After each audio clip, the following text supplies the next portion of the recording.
बीते दिसंबर की एक सर्द शाम।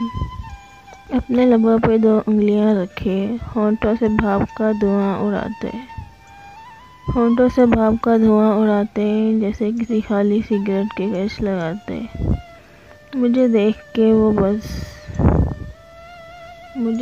वो हंसकर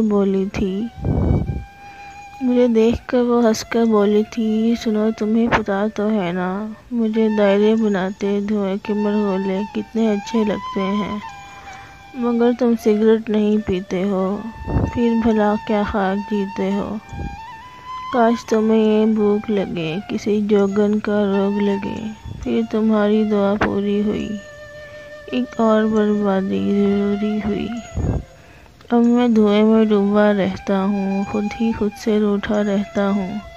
अपनी रगों में जमा निकोटीन चुनकर दिल की राख मिलाता हूँ, फिर यादों की सुनहरी पन्नी में लपेट अपने जिगर में सुलगाता हूँ। तुम्हारे हिजर के धुएं से गम के दायरे बनाता हूँ और फिजा में उड़ाता हूँ। खुद भी सुलगता रहता हूँ, ज़माने को भी चलाता हूँ। पल पल खुद को राख बनाकर तुम्हारा गम बुझाता हूँ।